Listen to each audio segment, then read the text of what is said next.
Hey guys, finally making the video that I had promised of the final results that I got for all of the algorithms that I have tested.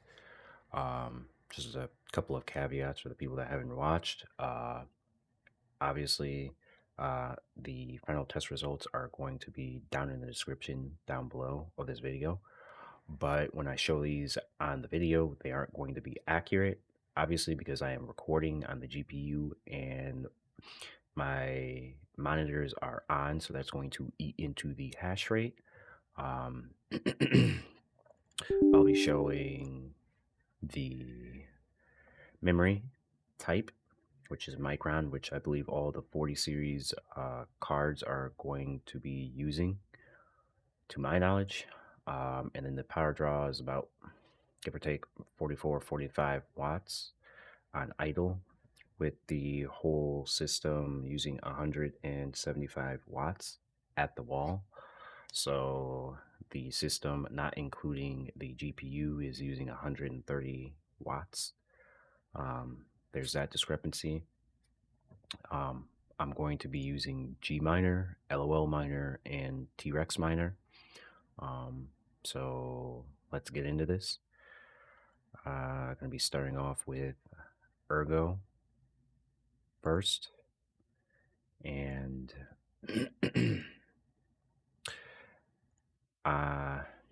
for stock settings, I believe I was getting 100 and I want to say 54 watts or watts, mega hash. I don't know what the hell I was thinking. 154 mega hash at 156 watts at the wall. This is, like I said, obviously it's a little bit lower. But at the wall, I'm getting about 289 watts at the wall. Temperatures are reading 36, give or take. C for the temperature, 40 to 42 memory junction temperature with a hotspot of 42, obviously. Now for this overclock, it's actually going to be somewhat limited because you will not be able to mess with the memory clock. But we're going to lock the core clock at 770. Now, when you do this and hit apply, it's going to, 770 millivolts at 1755 megahertz for the frequency. This is going to somewhat brick the memory. As you can see, goes down to 5001 megahertz. And if you try and apply a memory overclock, it does not work. So yeah. But with no recording and the monitors turned on off, I was getting 157 mega hash at 100 watts even. At the wall, I am getting 235 watts at the wall. It just really sucks that this overclock only gets as high. Well, I can't really complain. It gets a 1.58 efficiency rating. The only thing that would make this better is if there was enough juice left in the tank to actually mess with the memory overclock, because you obviously would probably be able to get it a lot higher, but I can't. So there is that, but it's pretty much tied with the 4090 for efficiency. But I am probably going to be going back and looking at the 4090 for all of the final test results and updating those if any of them have changed in the last 4090 video I did. But the overclock is giving a 32C for the temperature, for the memory junction temperature, fluctuating between 38 and 36. For the hotspot, looks like it's 40C. Um, yeah, currently in my house is 70 Fahrenheit, and outside looks like it's about 40 Fahrenheit. So there is that. Um, next up, we will be touching upon. Let me reset this real quick. Ravencoin, still going to be using Gminer. This is going to be Ravencoin, Neoxa, Meowcoin, Firo Zero. These should all be basically the same since they're just forks of the Kapow algorithm. But yeah.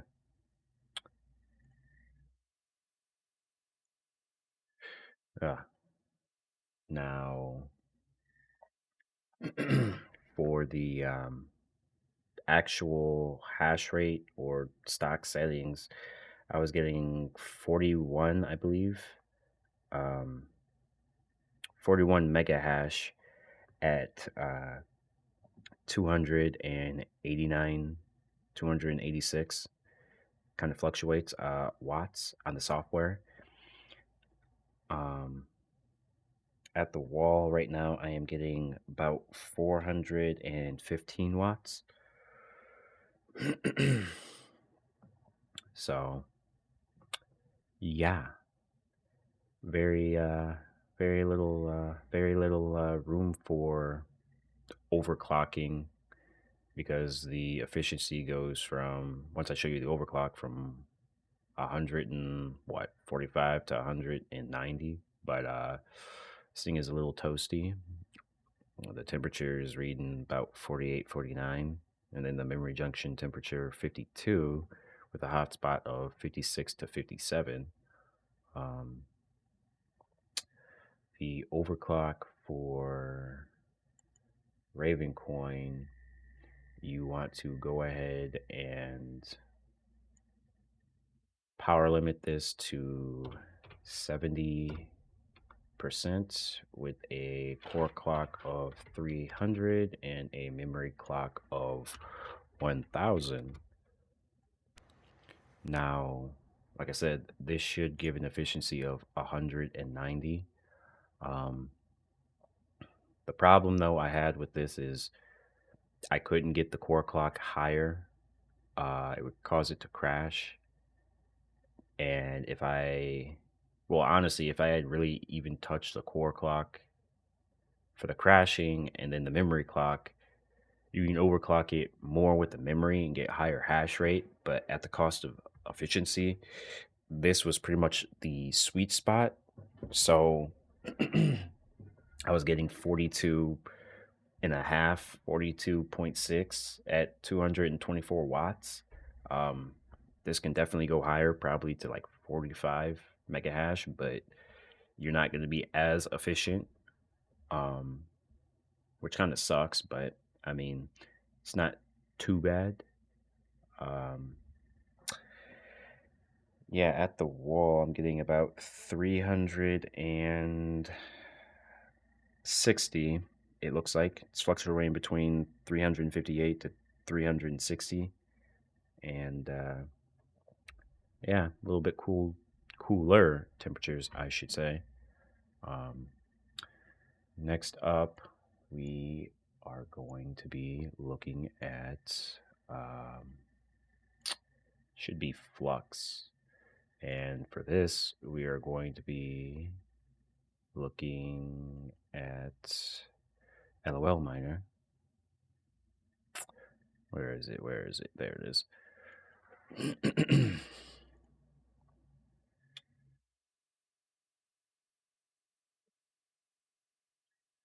So for this, I was getting, I want to say like as low as 126 souls and as high as 130 souls on stock settings at about 300 watts. So a lot of juice. Uh,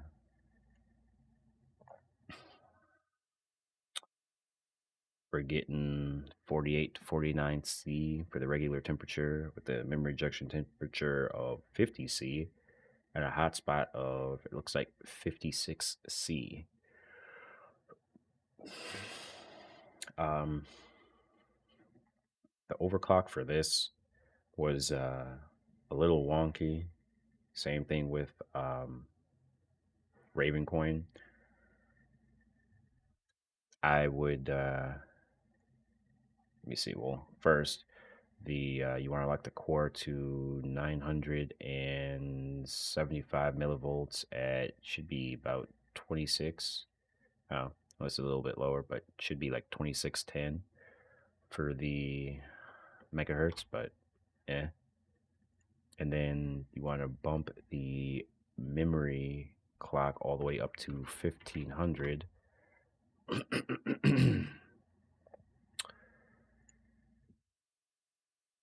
So whenever I would try and touch the memory, it would cause me to actually go up slightly in hash rate, but same thing with the wattage, it would actually go up and I would lose efficiency.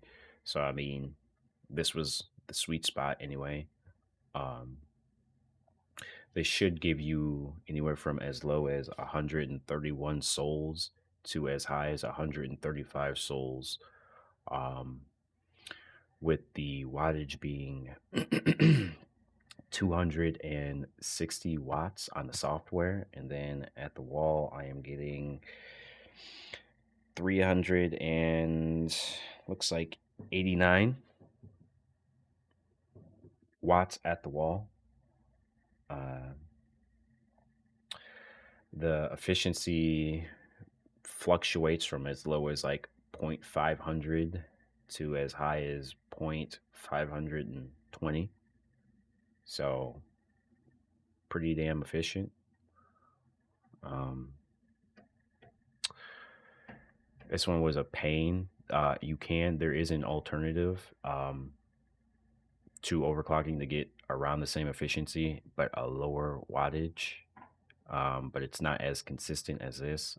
All you really have to do is don't touch the memory and don't touch the core clock, and power limit it to just honestly 78 watts.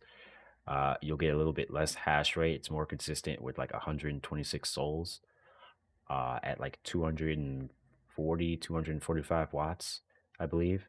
So, yeah. Um, on to the next one. Let's see, reset this. We are going to look at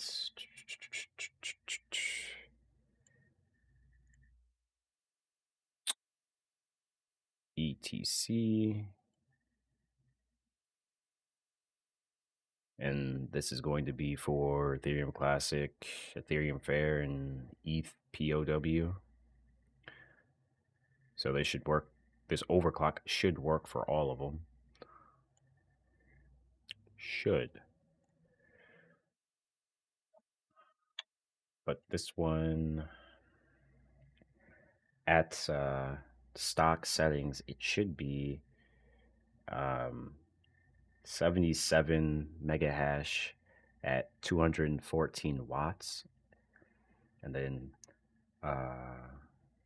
they should read pretty precisely to that at the wall, which I am getting 340 to like 344 watts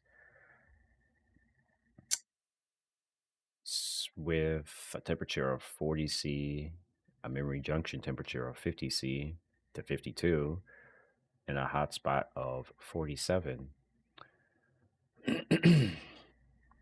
Now, the overclock, you want to go ahead and lock the core again at, what was it? It should be like 785 millivolts at 1800 megahertz. And then you want to take the memory clock and literally slide it all the way on over to 2000 for a core clock or memory overclock. And that honestly should result in a hash rate of 91.5 megahash at 188 watts for an efficiency of 487. At the wall, I am getting 322. It's fluctuating between 320 to 324. So there is that. The temperature is looking like 39 for the regular temperature, 54 for the memory junction temperature, and 45 for the hotspot. I was kind of surprised that this was actually able to tap out or basically max out the slider on the memory clock. I didn't think it would actually be stable, but yeah, all these overclocks ran stable for more than an hour, so they should run smooth, or it should run fine for more than an hour, obviously. But yeah, not able to really break into the 500s, unfortunately. Same thing with Ravencoin not being able to break into the 200s, unfortunately. Seems like this kind of falls short sometimes, depending on the algorithm. And then other times it's pretty decent or pretty close to the 4090. But like I said, I'll be taking a look at that again. Anywho, we are going back to LOL Miner, and let's see here. We are going to be looking at Kaspa, but first, edit. I'm going to just remove that. Hit save, and then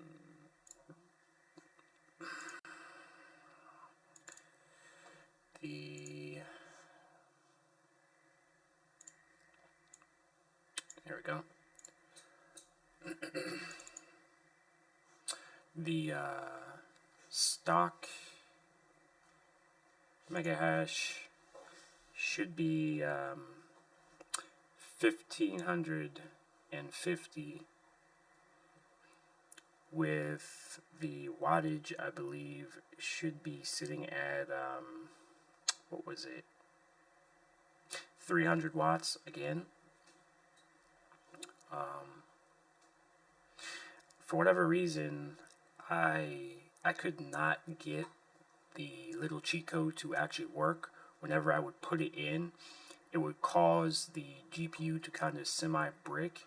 When I would start up Kaspa, I would get anywhere as low as like 35 to 60 mega hash, and all the way as high as like 3 to 4 to 500 mega hash. So I don't know why the little cheat code isn't working. I kind of have to use a pseudo cheat code where it clocks the memory down to the 5001, and it shaves off like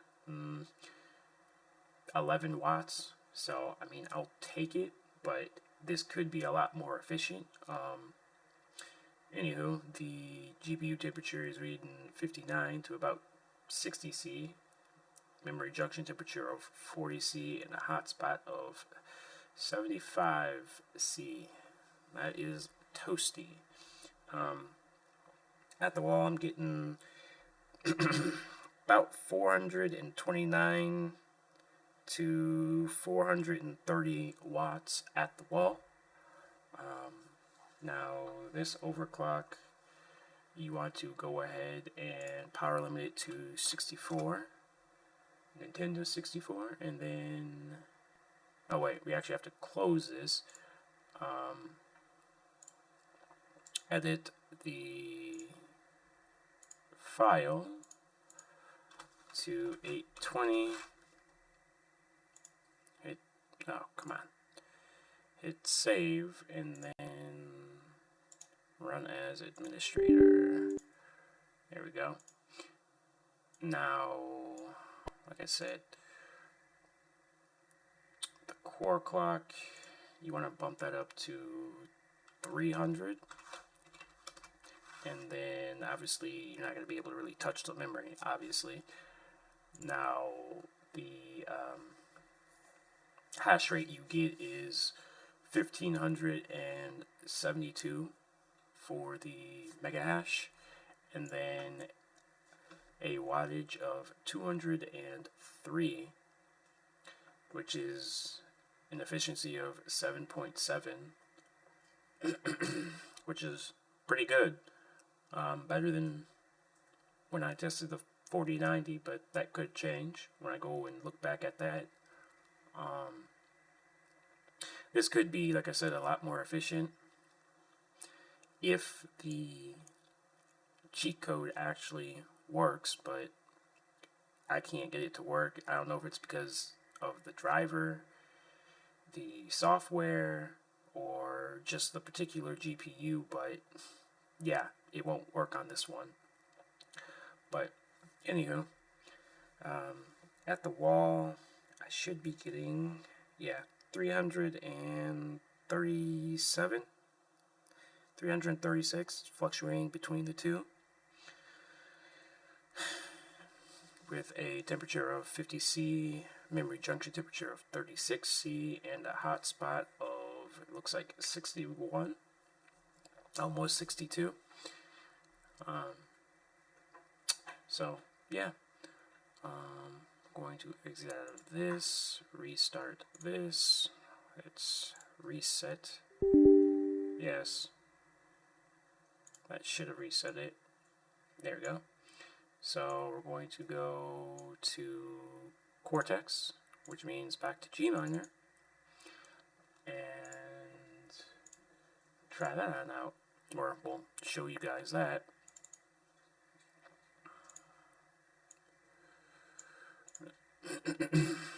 So this one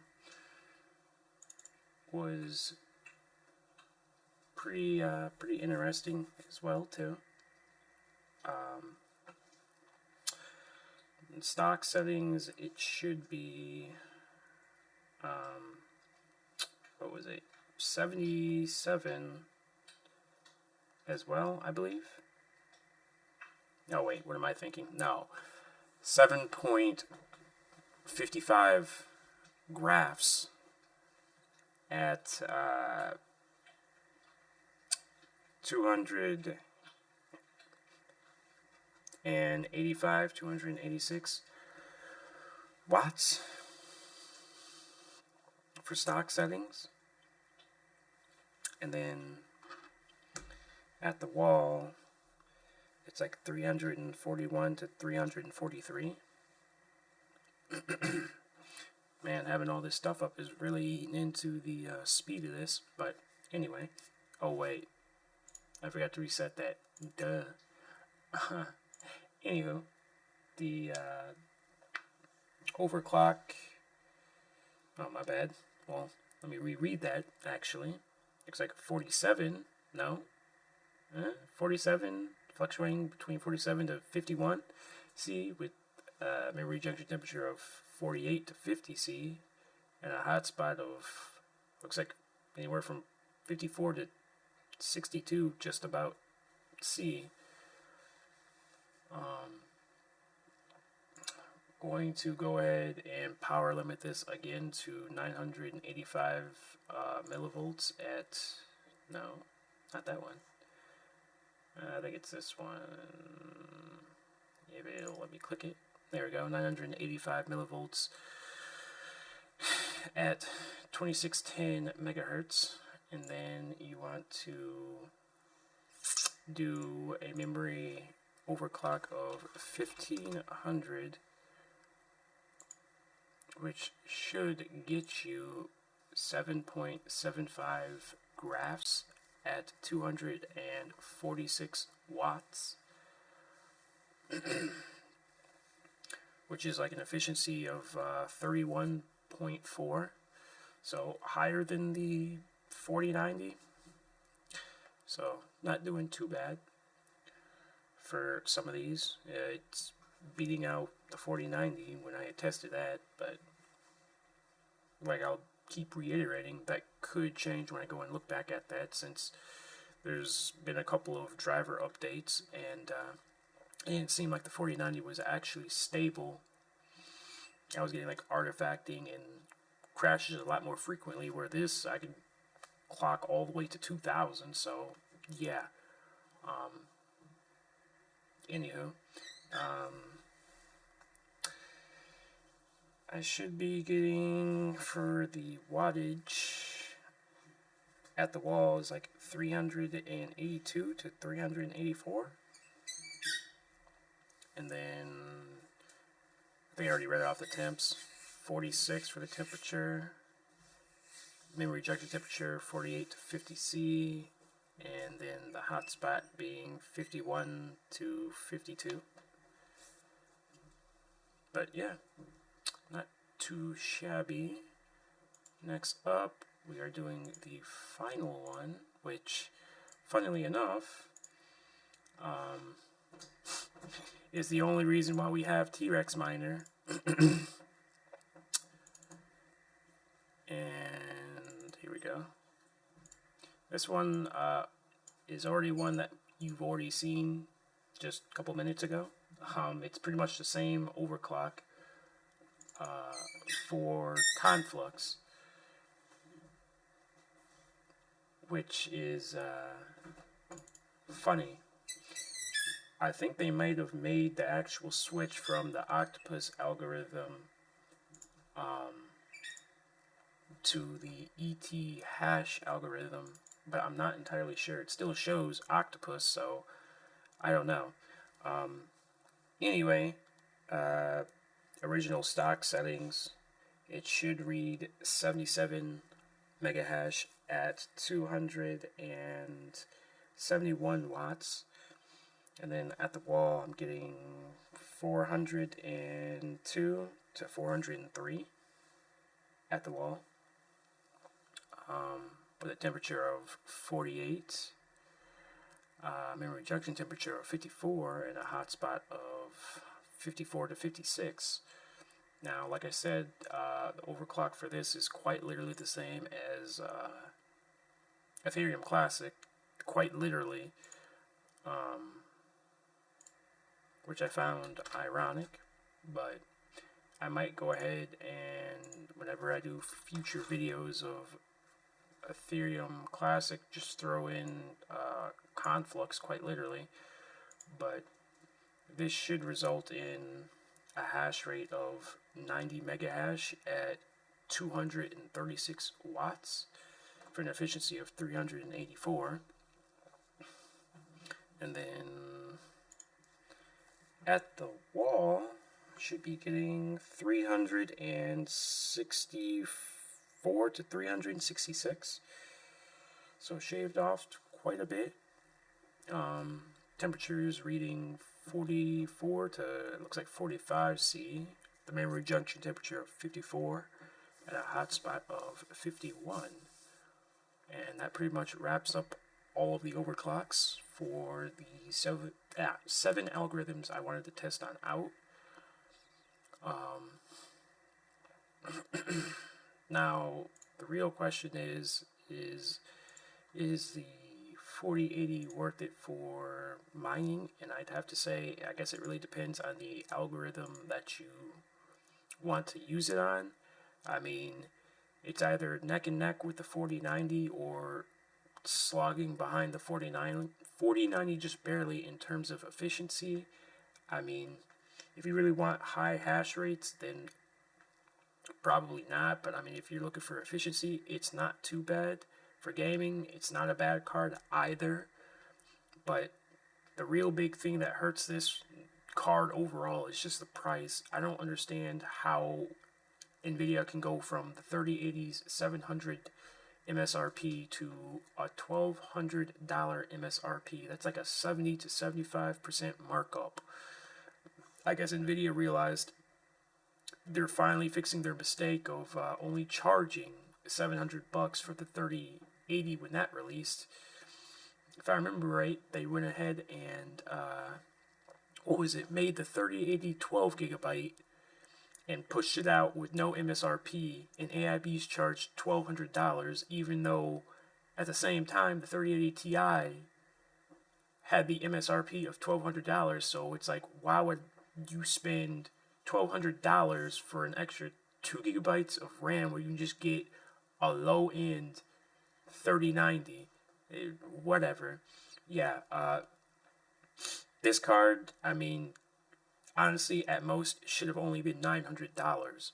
But if you've got a Best Buy credit card and can get your hands on one of the Best Buy promo codes for, I think it's like 10% off, and then like Best Buy rewards, you can get this card a lot cheaper than $1,200. I think with the Best Buy gift card knocking off 10%, that leaves it at $1,080, and then whatever rewards you have, so you can get it cheaper there. If you really want this card, go to Best Buy. The next best thing would probably be Micro Center. If you have a Micro Center card, to get 5% off, and then just pay the thing outright. Outside of those two, I probably wouldn't even buy this on Newegg. I'd probably go to those two places before anywhere else if I even considered buying a 4080. But yeah, I feel like this card is probably going to be cheaper when the 4080 Ti launches. They'll probably knock the price tag on this down, considering the fact that this thing is just sitting on shelves and is fully in stock, yet the 4090 is sold out everywhere and people are scalping the hell out of that card. But anyway, thanks for watching.